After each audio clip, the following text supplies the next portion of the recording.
Since Henri Nestlé and the Page brothers laid the foundation of one of the world's most renowned food and beverages companies, Nestle.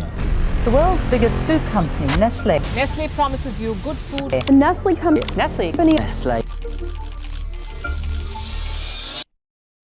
In 1866, a lot has changed. The brand has become so popular around the world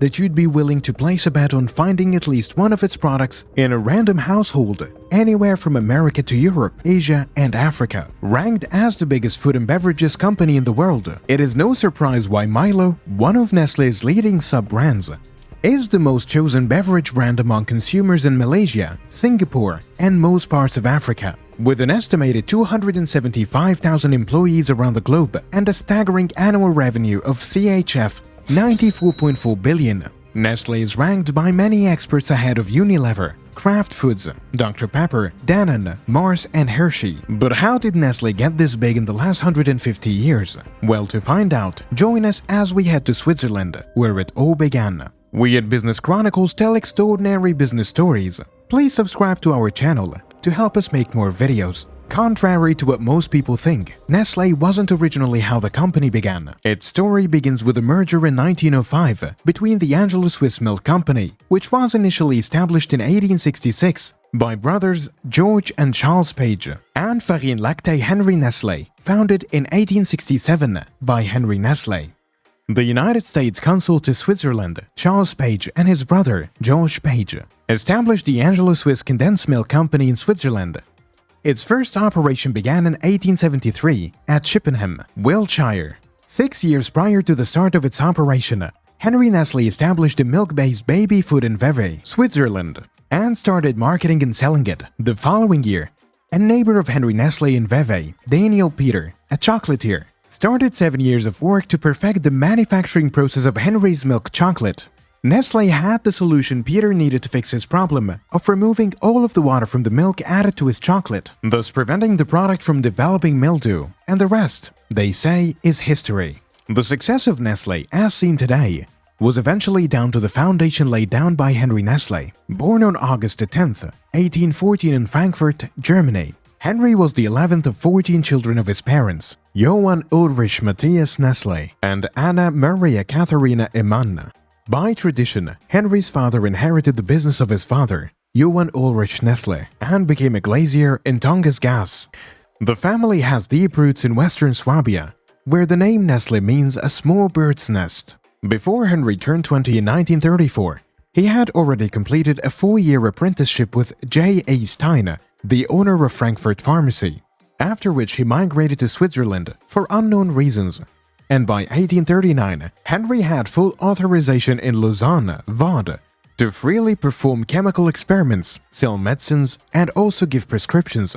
During that time, he changed his name officially to Henri Nestlé, so he could better adapt to the environment that predominantly had French-speaking people. After settling fully, Henri bought into the rapeseed production in the area. In 1843, he also ventured into the manufacturing of liqueurs, nut oils, absinthe, rum, and vinegar, while also personally producing and selling lemonade and mineral water.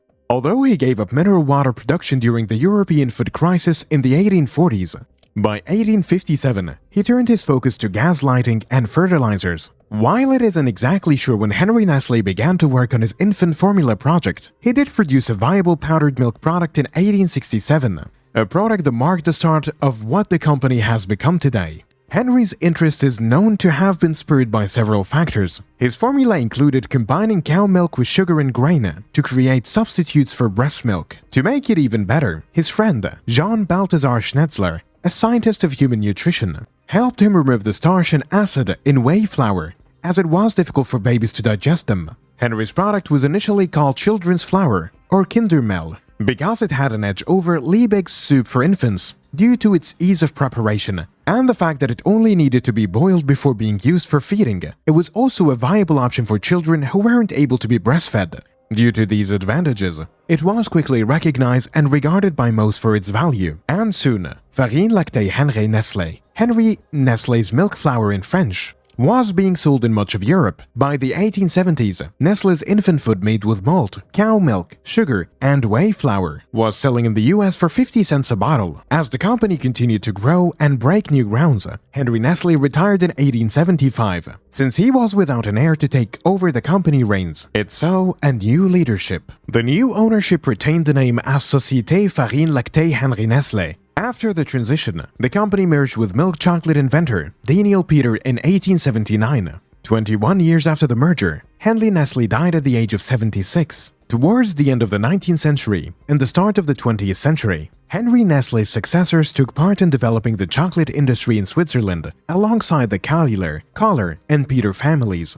In 1904, Daniel Peter, alongside the sons of Charles Amédée Kohler, the founder of the chocolate factory, became founder and created the Société Générale Suisse des Chocolates Pita et Kohler Renews. Their alliance allowed the company to start its milk chocolate production in the United States at its Fulton plant. The company created by the pair eventually merged with Kohler, a known family in the business at a time whose factory in Brock is still used by Nestlé to date. A year later, the journey to Nestlé as we know it began when it merged with the Anglo-Swiss in 1905 to form the Anglo-Swiss Condensed Milk Company. The name was retained for over 40 years until the 1947, when it was changed to Nestlé Alimentana SA due to the acquisition of Fabrique de Produits Maggi SA and its holding company Alimentana SA. In 1977, the current name of the company was adopted. After the merger in 1905, the company started operating factories in the United Kingdom, the United States, Spain, and Germany, with the First World War creating a huge demand for dairy products in the form of government contracts that saw Nestlé's production double. In January 1919, after the end of the war, Nestlé used part of its massive profit to purchase 2 separate condensed milk plants in Oregon from the Jabesh and Jopin for a whopping $250,000.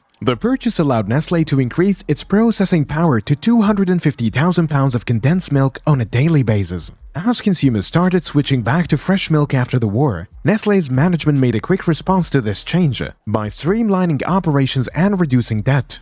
As the war ending also meant no more government contracts, to cushion the change, Nestlé began its expansion into a totally new product, pushing its chocolate manufacturing down the priority list. Next came the Second World War, which saw the company's profit drop from 20 million in 1938 to 6 million just in a year. During the war, Nestlé set up new factories, particularly in South America. And ironically, the war saw the introduction of one of the company's most notable products, Nescafé, which means Nestlé's coffee. Nescafé soon became a favorite drink for the US military. However, Nestlé supplied both sides of the war, which increased its production and sales exponentially. The aftermath of the war saw Nestlé enter a dynamic phase, with accelerated growth and several acquired companies. In 1947, Nestlé merged with Maggi, a renowned manufacturer of soup and seasoning, followed by Cross & Blackwell in 1950, Findus in 1963, Libby's in 1971, Stouffer's in 1973, and Alcon Laboratories Incorporation in 1977, which costed $280 million.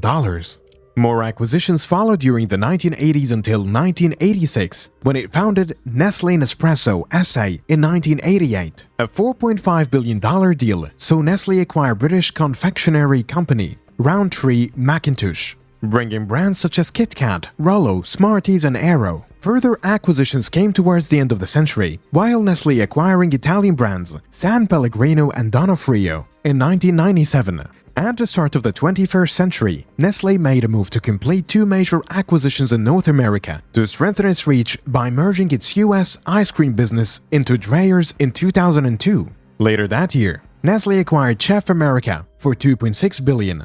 During the same period, Nestlé was seeking accelerated growth, so it made an attempt at joint bid with Cadbury to purchase one of its largest competitors, Hershey's. However, the deal fell, and in 2005 Nestlé settled for another expansion when it bought the Greek company Delta Ice Cream for £240 million. The following year, it took total ownership of Dreyer's and became the world's largest maker of ice cream, with a 17.5% share of the entire market. In 2007, Nestlé acquired the medical nutrition division of Novartis Pharmaceuticals for $2.5 billion, and also acquired the milk flavoring product known as Ovaltine. Nestlé decided to return to its roots in 2007 when it bought the popular US baby food manufacturer Gerber for $5.5 million. And in December of that year, it entered into a partnership with Pierre Marcolini, a Belgian chocolate maker. After previously purchasing Alken Laboratories in 1977, Nestle decided to sell its controlling stake in the company in 2010 as part of a broader $39.3 billion offer made by Novartis to acquire the world's largest eye care company fully. Shortly after the sale, Nestle concluded the purchase of Kraft Foods North America frozen pizza business for $3.7 billion. In an attempt to reduce the declining state of confectionery sales and the danger of expanding government regulations of such foods, Nestle started working to change into a nutrition, health, and wellness company in 2010. Ed Baitage, the head of Nestle Institute of Health Science, led the effort, which was aimed at developing a new industry between food and pharmaceuticals by making foodstuff using preventative and corrective health properties capable of replacing pharmaceutical drugs from pill bottles. Nestle saw huge success from the initiative, as the health science branch was able to make several products like protein shakes and drinks to fight malnutrition, digestive health, obesity, diabetes and other diseases. To further solidify its nutrition base, Nestle SA agreed to buy 60% of Sufushi International Limited for about $1.7 billion in July 2011. And by April the following year, it acquired Pfizer Incorporation Infant Nutrition, formerly Wyeth Nutrition. The unit costed them $11.9 billion, topping a joint bid from Danone and May Johnson.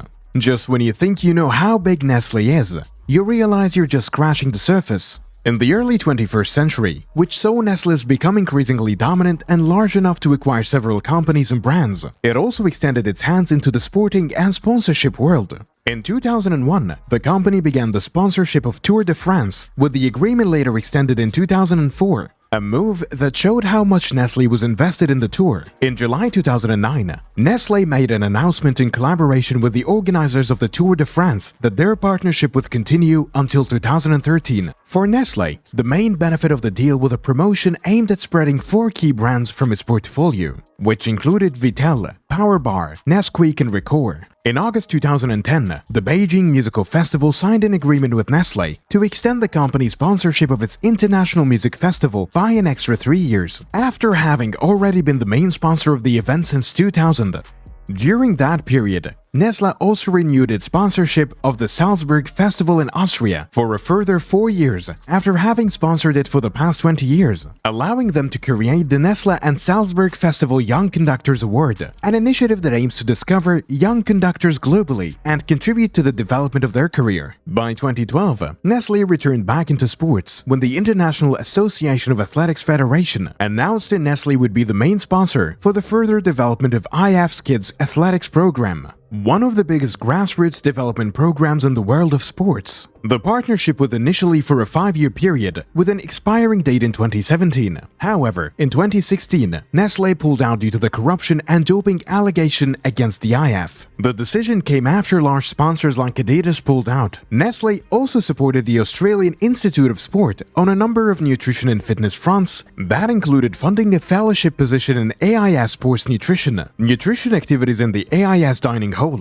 research activities, and the development of education resources to use at the AIS and the public domain. From 2012 onwards, Nestle Health Science increased its operation through several acquisitions. It started with Vitaflo, a company that produced clinical nutritional products for people living with genetical disorders. Similar to the Vitaflo acquisition, Nestle bought CM&D Pharma Limited, a company that specializes in the development of products for patients with chronic conditions like kidney disease. But it didn't stop there. Nestle Health Science then acquired Prometheus Laboratories, a company that specialized in the treatment of cancer and gastrointestinal diseases. In 2013, Nestle sold off the Jenny Craig's business unit to the North Castle Partners and then purchased Pamlab, which produces medical goods using L-methylfolate, targeting depression, memory loss, and diabetes. By 2014, Nestle made another sale. This time, it sold its Powerbar sports nutrition business to Post Holdings, before later announcing its plans to explore strategic options for its frozen food subsidiary, Davigel. While that was in the works, Nestle decided to enter the fast-growing market of healthcare products by announcing it was opening 10 skincare research centers around the world. The same year, Nestle spent around $350 million in research and development relating to dermatology. The first research hub, Nestle Skin Health Investigation Education and Longevity Development Shield Center, opened in 2015 in New York before other hubs opened in Hong Kong, Sao Paulo, and other parts of North America, Europe, and Asia. The goal was short-lived as the company announced a $20.8 billion share buyback in June 2017 after a publication letter written by Third Point Management founder Daniel S. Loeb, Nestle's fourth large stakeholder, with a $3.5 billion stake, explaining how and why the firm should change its business structure. Eventually, the company focused investment on sectors such as coffee and pet care and sought acquisitions in the consumer healthcare industry. In 2016, Nestle and PIA partners established a joint venture, Froneri, to combine the two companies' ice cream activities throughout Europe and other international countries. The following year, it acquired a majority stake in Blue Bottle Coffee, while the details of the detailed finances were not disclosed. The Financial Times reported, Nestle is understood to be paying up to $500 million and a 68% stake in Blue Bottle. In January 2018, Nestle USA announced it was selling its US confectionery business for an estimated $2.8 billion to Ferrara Candy Company, an Italian chocolate and candy maker. Later that year in May, Nestle announced that they had struck a $7.15 billion distribution deal with Starbucks, which would allow Nestle to market, sell, and distribute Starbucks coffee globally, and to incorporate the brand's coffee varieties into Nestle's proprietary single-serve system, expanding the overseas market for both companies. Despite the challenging demands of the market over the years, Nestle had continually adapted to its consumers' tastes. With over 10,000 products, Nestle has created products for every moment of the day for consumers of different ages. According to Nestle's Hubert Dolick, to meet consumers' expectation, we tailored our products to local tastes and needs. For example, Nestle has over 200 different blends of Nescafé. Evidently, this can be seen in Nestle's strategic and international brands. Speaking on how it works, Hubert said, "If Nestle's management and our business colleagues think a brand can become a major commercial asset for the company, then it will be positioned as a strategic brand, the latter serving a specific geographical zone and continent. All associated brands' communication and positioning for strategic brands is defined by the business units at headquarters and endorsed by management. All the local Nestle companies that want to use the brand need to apply to the associated brand guidelines. Local brands, which are most relevant to specific markets and respond to local needs and tastes, vary in number from business to business. There is a greater latitude in communicating about using these brands. Some of them can be extremely valuable and are critically important for the market concerned. We regularly review and make adjustments to our brand portfolio and eliminate those that are no longer commercially relevant. With the explosion of social media platforms, there are a clear tendency to rationalize, globalize, and move to a one-brand strategy. This not only simplifies the communication around our brands, but also makes it easier for us to connect with our consumers and helps us build faster international awareness of them. To put it into retrospect, how big Nestle has gotten, the United States, its largest market in the world, is a perfect example. By 2016, the sales from Nestle products totaled $27 billion, with over 95% of households in the US buying at least one Nestle product. Nestle's US operation has 8 different corporate entities, namely Nestle USA, Nestle Western North America, Nestle Purina, Gerber, Nestle Health Science, Nestle Professional, Nestle Skincare, and Nespresso, which all contribute to the main company's financial strength. In 2020, Nestle had a revenue of over $91 billion from its total sales, a figure larger than Japan's Sony and just smaller than the Russian energy producer Gazprom. While Nestle is mainly regarded as a food and beverage company with huge operations, it's not just what it is. Nestle operates 7 primary business lines. Its beverage line of business is the second largest beverage company in the world, behind AB InBev and well-known brands like Cheerios, Hot Pockets, Lean Cuisine, and other leading names in the confectionery. The powder and liquid beverage arm of the business is closely closely followed by its pet care business anchored by the Purina brand. And with a 15.2 billion revenue, its nutrition and health science arm has a revenue of $13.3 billion, while the prepared dishes and cooking aid division of the company accounts for nearly 14% of the overall sales. Nestlé's milk product and ice cream confectionery and water divisions all had a 2020 revenue of $11.9, $7.6, and $6.9 billion, respectively, of course. Say we assume that Nestle's pet foods and beverage aren't exactly food products. Depending on what you choose to add to food sales, it is safe to estimate that about 25 to 30% of Nestle's entire revenue comes from the food arm of its company. A $25 billion annual revenue from its food category put it ahead of powerhouse companies like Unilever Foods and Refreshments Division, which has an annual revenue of $22.25 billion. And is only $1 billion short of Kraft Heinz, whose total sales in 2020 was $26.2 billion. But when considering other parts that make up Nestle's operation, Kraft Heinz is no match for its giant company. In 2022, Nestle was ranked by Brand Finance as the most valuable brand in the world, with a value of $20.8 billion, up from $19.4 billion in 2021 and worth nearly twice as much as the second-place company, China-based dairy brand Yili Group, which was valued at $10.6 billion. According to Brand Finance, Nestle credits their decentralized structure as the reason for its agility in responding to changes in consumer needs, customer demands, and supply chain challenges, which is correlated with its brand value growth, in addition to Nestle's investment in digital transformation and long-term brand strategy, have helped it stay in the top position. The top finish puts Nestle ahead of the world brands like Lay's, Danone, Tyson, Quaker, and Kellogg. Considering how Nestle has strategically acquired and added several companies to its portfolio over the years, it has become without a doubt one of the biggest companies in the world. However, as the world continues to experience new changes and consumer demand continues to shift, who knows what will become of Nestle? Will it become even bigger by entering into new markets through acquisition? Will it cross the 100 billion revenue mark and create history? Or will it succumb to the challenges and demands of a new market powered by demographic changes and fierce competition? Only time will tell. If you enjoyed watching this video, do leave a like and subscribe to this channel for more interesting stories and hidden secrets about your favorite companies, families, and people.